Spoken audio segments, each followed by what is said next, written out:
سورۃ مزمل کی آیت نمبر 6 میں اللہ تعالیٰ فرماتے ہیں اِنَّ ناشِیَۃَ اللیل کہ بے شک رات کا جاگنا ہی اشد وطئم یہ نفس کو کچلنے میں بہت ہی مؤثر ہے وَأَقْوَمُ قِیلًا اور اس سے بات صحیح انداز میں نکلتی ہے۔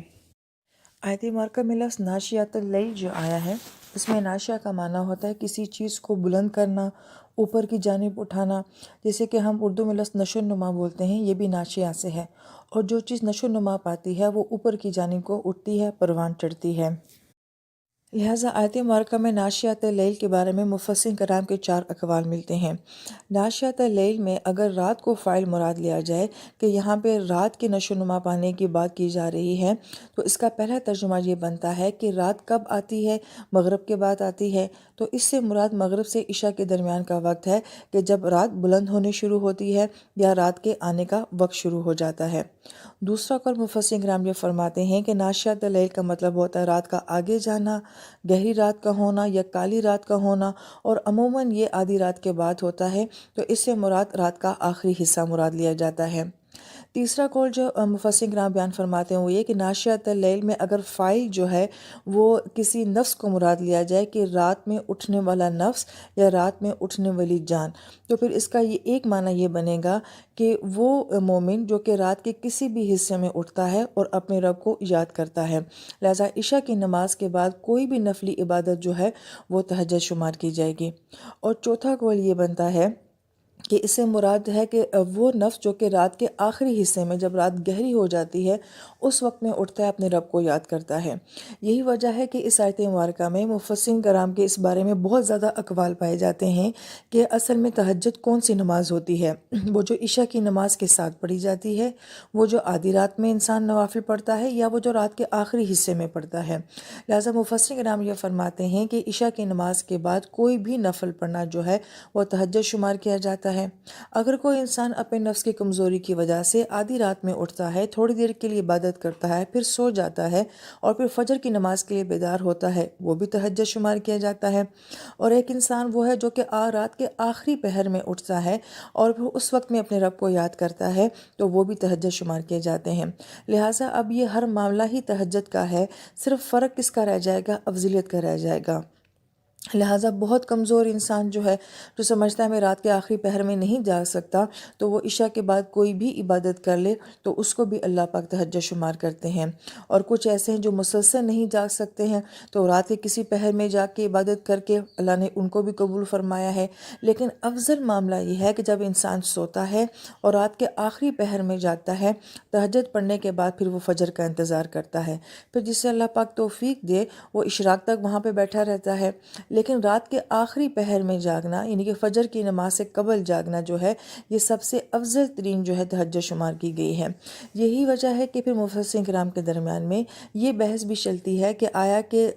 بغیر سوئے نفل پڑھنا کیا وہ بھی تہجد شمار ہوتے ہیں، یا تہجد کی نماز کے لیے سونا جو ہے وہ ضروری ہوتا ہے؟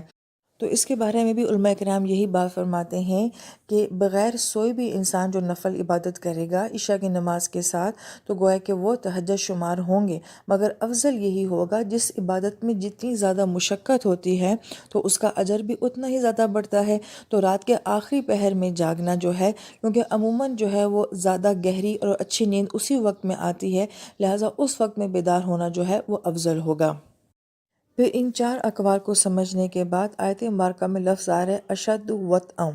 مفسرین کرام جو فرماتے ہیں کہ اس لفظ کی بھی 2 قراتیں ہمیں ملتی ہیں، ایک وطئن ملتا ہے جس میں طا کے اوپر جزم ہے، اور ایک وطاءن ملتا ہے۔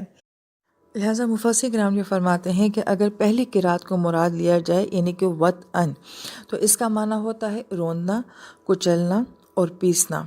عرب لوگ جب کسی زمین کو بہت زیادہ کوٹا کرتے تھے اور اس کو ہموار کیا کرتے تھے زرخیز بنانے کے لیے، تو اس عمل کو وطئن کہا جاتا تھا۔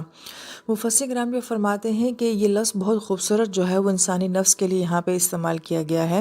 کہ رات کا بیدار ہونا انسان کے نفس کو کچلنے میں، اس کی ناجائز خواہشات کو روکنے میں بہت اکثر عمل رکھتا ہے۔ مفسر کرام یہ فرماتے ہیں کہ جیسے جس زمین کو جتنا زیادہ کوٹا جاتا ہے وہ اتنی ہی زیادہ ہموار ہوتی ہے اور اس کی فصل اتنی ہی زیادہ اچھی ہوتی ہے۔ اسی طریقے سے جو رات کا بیدار ہونا ہوتا ہے یہ انسان کی شخصیت کو اندر سے بہت مضبوط کر دیتا ہے، اس کی شخصیت کو بہت نکھار دیتا ہے۔ لہٰذا جتنا وہ اپنے اندر کے اوپر محنت کرے گا تو اس کے باہر کے اعمال، اس کی باہر کی فصل جو ہے وہ اتنی ہی زیادہ خوبصورت ہوگی۔ اہل علم یہ فرماتے ہیں کہ اچھی فصل لینے کے لیے زمین کو اندر سے زرخیز کیا جاتا ہے۔ اسی طریقے سے اچھے اعمال کے لیے انسان کو اپنی اندر کی شخصیت کے اوپر محنت کرنی پڑتی ہے، اور اپنے اندر کو بنانے کے لیے رات کو بیدار ہونا یہ سب سے خوبصورت عمل ہے۔ لہٰذا مفسر کرام یہ فرماتے ہیں کہ رات کا بیدار ہونے کا تعلق جو ہے یہ انسان کی اندر کی شخصیت کے ساتھ ہے، اور جو انسان یہ چاہتا ہو کہ میں اندر سے اسٹرانگ اور مضبوط ہو جاؤں تو اس کے لیے رات کو بیدار ہونا ضروری ہوگا۔ اور اگر اس کی دوسری قرات مراد لی جائے جو کہ باب مفاعلہ سے وطاءً اس کی قرات آتی ہے تو پھر اس کا مطلب ہوتا ہے موافقت کا ہونا۔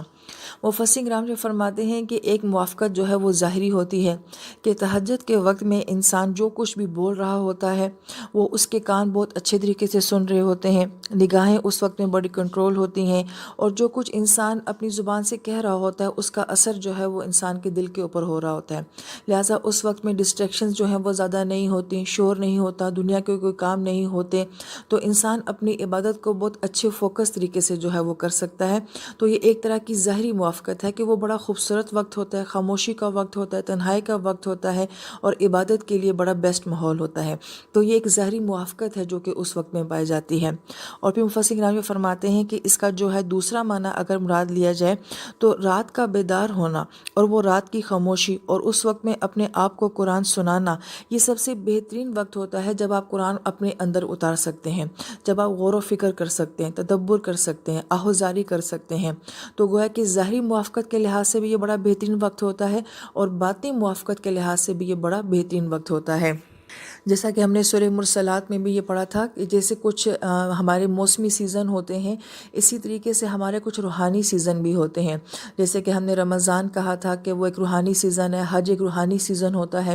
اسی طریقے سے کچھ اوقات بھی ایسے ہوتے ہیں کہ جو کہ آپ کی روح کے لیے بڑے موافق ہوتے ہیں، اور اس میں رات کا یہ وقت ایسا ہوتا ہے کہ جیسے رات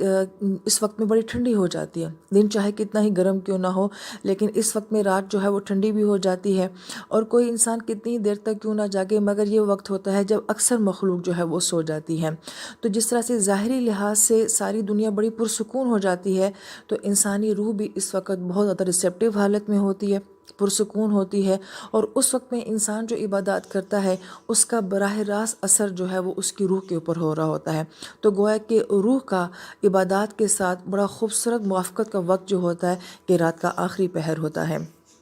اس لیے حدیث پاک کا یہ مفہوم ہے کہ رات کے آخری پہر میں آسمان سے فرشتوں کا نزول ہوتا ہے،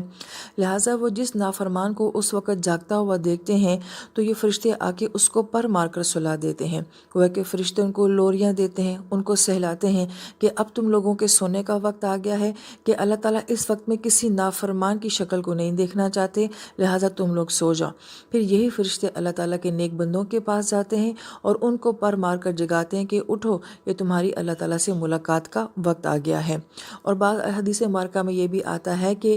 فرشتے کچھ لوگوں کو جا کے بیدار کرتے ہیں، وہ بھی اللہ کے نیک لوگ ہوتے ہیں مگر وہ رات کی کسی مشقت کی وجہ سے اتنے تھکے ہوئے ہوتے ہیں، تو اللہ پاک فرماتے ہیں کہ اگر تو یہ جاگے تو اچھی بات ہے، اگر یہ نہ جاگے تو ان کا سونا بھی سونا لکھا جائے گا، یعنی کہ ان کا سونا بھی جو ہے وہ عبادت لکھا جائے گا۔ اور محدثین کرام یہ فرماتے ہیں کہ یہ وہ لوگ ہوتے ہیں جو اکثر رات کو بیدار ہونے والے ہوتے ہیں، کبھی کسی عذر کی وجہ سے اگر وہ نہ جاگ پائیں تو ان کا اس رات کا سونا بھی عبادت ہی لکھا جاتا ہے۔ لہٰذا اہل علم یہ فرماتے ہیں کہ اگر غور کیا جائے تو رات کے آخری پہر میں اللہ تعالیٰ کی ہر وہ مخلوق بیدار ہو جاتی ہے